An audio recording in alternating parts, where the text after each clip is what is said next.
Hi, and welcome to episode 11 of Chasing Squirrels Podcast. This particular episode is going to go in a slightly different direction than my first 10, in that, I'm kind of getting a little nostalgic. I'm thinking about my origin story to this podcast, and for those of you that I've talked to on the podcast, I've mentioned how I came to the title of Chasing Squirrels, and I haven't really talked much about, with any of my guests, I haven't talked much about how I got to the idea of doing a podcast in the first place. So, back in 2015, I was at a conference, and George Couros was there talking about the necessity of digital portfolios. And at the time, this was a conference for student learning. And at the time, it was kind of angling, his presentation was kind of angling towards the importance of students having a positive and long-lasting digital footprint, something that they could look back on as a learning portfolio, something that could be used for, let's say, future reflection, something that could be used as artifactual evidence of learning. And of course, as the student transitions to high school and then maybe into the workplace, this could also be kind of cool conversation starters for any potential interview they might have. George also spoke of the importance of teacher reflection, and that by blogging, you not only deepen your own understanding of your pedagogy, but you're also, if you openly and willingly share it with your learning network, then you get more than you give, so to speak. So being able to network and connect with other instructors, like-minded and dissonant, can help you really develop your craft. And then you've got, something that's a lot bigger than the staff circle that you have at your home school.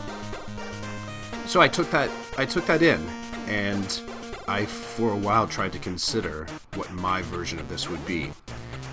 I floated through paper copy. I floated through using gaps to write down my thoughts. I had audio clips that I was recording on my iPhone. I would capture pictures and short videos, and I had all these little snippets, sort of digital scrapbook pieces, but I didn't really figure out what my 1.0 version would be until this past September, when I tried my hand at doing vlogging. And the vlogging came out of me seeing one of my digital colleagues. Her name is Jam Gamble, and she was posting, I think she was doing some periscopes, but she was posting videos, daily reflections, daily celebrations, daily connections, where I thought to myself, that's kind of cool, because it takes into account the image, it takes into account the word, it takes into account the emotion, because you get to see the reflection, and it also chronologizes it in a really simple fashion. There's a date stamp, there's a time stamp, there's the visual cues of where you were and what you were doing. So I tried my hand at vlogging. Now, these vlogs exist on my YouTube channel, and I have about 15 of them. So in order to work through the backstory to Chasing Squirrels and the backstory to getting to the podcast, I thought I would post the vlog entries here. So here they are. And here we are at the backstory to Chasing Squirrels, episode 11. Okay, I've made it to the end of a week where everything is brand new. Brand new job, brand new school, brand new program, new people, and I'm kind of, thinking like, I gotta switch things up a little bit this year. So I'm gonna try doing a video blog. I've done the typed one, and I'll probably still type it. I'll still write things out. But I think I'd like to be able to look back with video footage and try and use the in-the-moment capture to reflect, I guess, in a completely different way this year. And I really don't know how this is going to turn out. I know that I'd like to capture the challenges that I encountered in the week. I think I want to capture stuff or ideas that are just rattling around in my head. I think I want to capture, if not projects, but things that I'm working on, and do it in a way that feels a little bit more organic. I'll probably still type, I'll still post, still tweet, might even try periscoping some of these to get some feedback. May post it to Google or YouTube. I really don't know. It's a bit of a learning experience. Anyways, many of these posts will be posted on my website, which is an EduBlog, Beyond Binders. And I'm just going to take this, I guess, one experiment at a time. Cool. Talk to you soon. Okay, so it's interesting to listen to that vlog. It was called Introductions, and it was from early in September of 2016.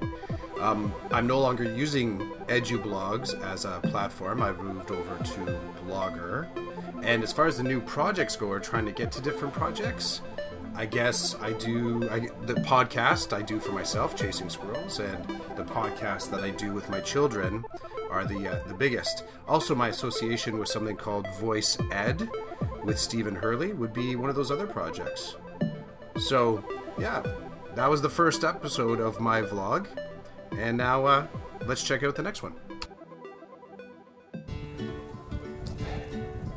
Okay, so I'm already seeing the value of doing a video blog, I guess, or a video journal.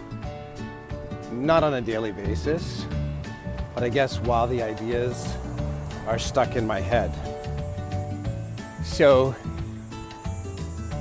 today I had a pretty vivid lesson in culture change when you move to a new school. Nothing drastic, but something that I'm gonna have to take into account with sort of the next steps in developing the new program that I'm in. So last week, I had just a brief interaction with a staff member that was not in my department, but in the same area of the school. And at the time, there was sort of a question about whether or not we were going to keep doing something that we, in the department that I'm in, did last year. And I guess I put it on pause. I really don't remember the emotionality of it. I don't remember if I was curt. I think in my mind, I thought it was a conversation, but I needed time to make a decision as to whether or not we were going to do the same thing as last year, or if my current team was going to try something different. Since then, we've sort of gone about our business and designed some systems and some things within the department that we think work great for us. And today, another staff member came and retabled the conversation again about the same kind of connectivity to, at least between the departments from last year. Now, I'm still on the fence. I don't know if we're going to use similar sort of systems as we did last year, or if we're going to try and break new ground. Coming into a new department and trying to get new ideas rolling is always a challenge at the, let's say, the best of times. But now I'm also quickly realizing that finding out who the full sort of swath of stakeholders that were a part of the original format is going to be critically important, because really I don't want to upset anyone, and I don't want to discourage anyone, and I definitely don't want anyone to feel hostility towards, the staffing change of our department. So moving forward, I know that I'm going to have to work a little bit harder to not only shape my vision, not only sort of the steps that I want to take with my department, even if it feels like our own little island, shaping that vision really will have to take into account the perceptions or just the needs of some of the other departments around us. And I'm talking about some really simple, low-level stuff as far as some of the changes I want to make. And I think maybe that's why I didn't think outward or outside of our own department. But today reminded me that I'm going to have to do a better job at either marketing the vision or including more people in the conversation and having, proactive conversations ahead of system change so that in the least if people disagree or have a difference of opinion, they have an opportunity that I can build it in so that really I'm moving forward with something that's a little bit more unified but still kind of reflective of my department. Yeah, I got some more to think about this, but it really was a sudden eye-opener about the power of changing culture, even within the same type of job. All right, thanks.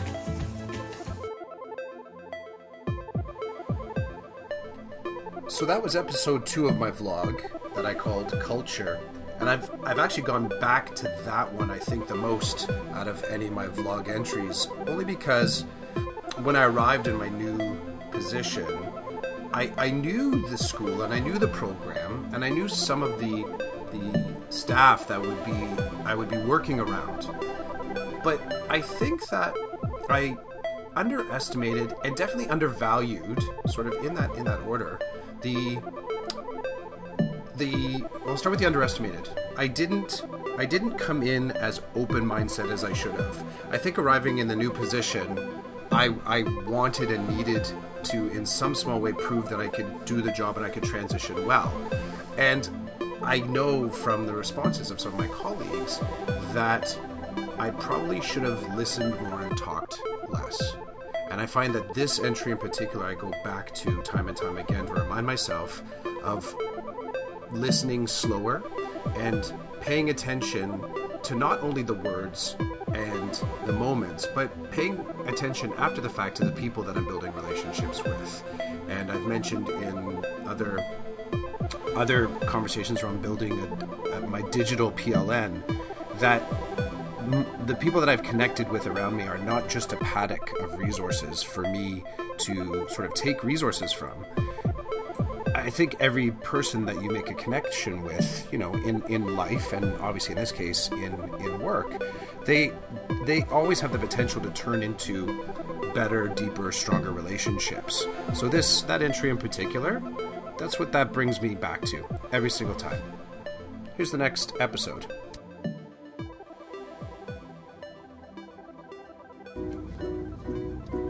Okay, this one definitely falls into the entry or the category, I guess, of reminder for the future. So I was talking with a colleague recently, and they're in their last year of teaching before they retire. And I've been in those conversations before with colleagues, and often there's of course it's sad. It's sad. You're retiring. You're losing a colleague. Is someone that you worked with for a long time, and it's rare that you hear someone that's on the cusp of retiring say that this final year of retirement is going to be the showcase year. This individual said, here's a committee that I never went for, but I want to give it a try. And here's a team. There are 3 things. It was a committee that they were going to join that they had never tried before, that they'd always wanted to. They just thought to themselves, a lot of reasons. I don't even know why they didn't, but they just said they always wanted to and they never did. There's a team that they're going to try and coach. They always wanted to coach soccer. they've done other sports, but there was something in that sort of like in their passion that they wanted to coach soccer. And the final thing was they were going to try and get on a regional committee. There's been human rights and an equity council that they wanted to be a part of, and they feel like there's things that they want to communicate and collaborate on before they officially take on their retirement. And I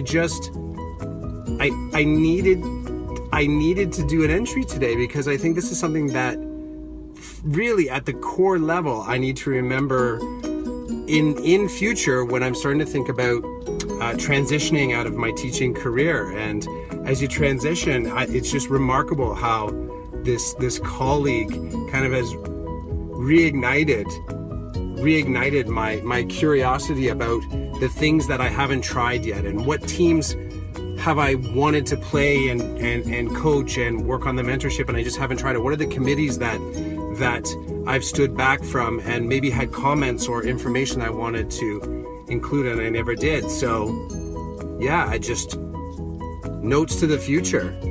Keep on pushing. Keep on trying for that showcase year. Awesome.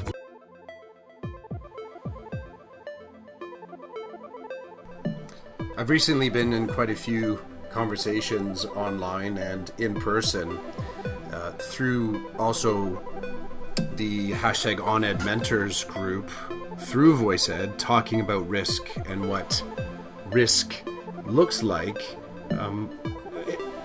From one angle, talking about, some of the risk that we expect students to be able to try.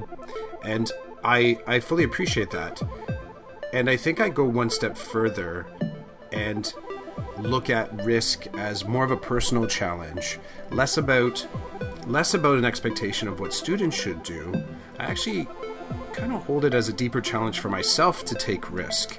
And in doing so, in taking risk, whether it's a new lesson, a new activity, a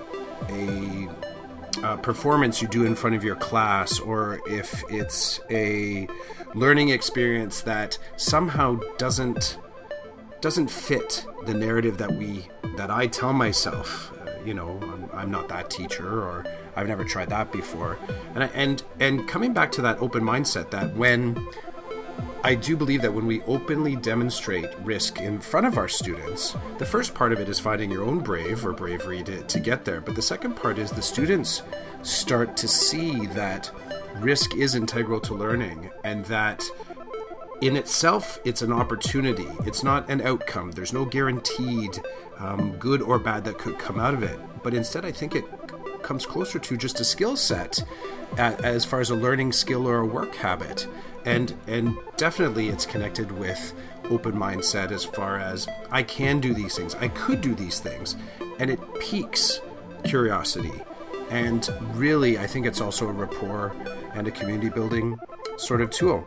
When I think about my retirement, it is still quite a ways off, but I'm already building narratives right now so that I'm almost, I guess I'm inoculating or trying to insulate myself against the possibility of coming to retirement and feeling like I've left chips on the table.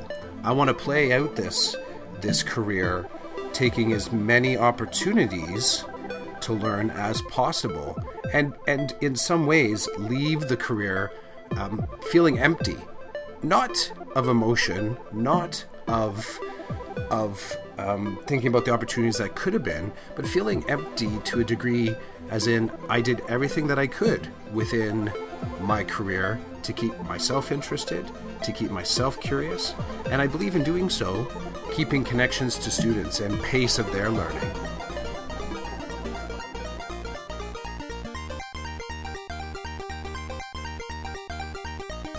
Well, there you have it. Episode 11 of Chasing Squirrels, a Before Squirrels reflection piece. More episodes of Chasing Squirrels can be found on iTunes. Please check it out. And of course, if you have anything that you would like to chat about, get in touch with me. I can be found on Twitter at ChrisJClough. I can also be found on Gmail, ChrisJClough@gmail. And I have a blog of the exact same name on Blog. Where's it? It's on Blogger. That's where it is. I've just been messing around with it lately. All right, take care. Look forward to sharing with you very, very soon.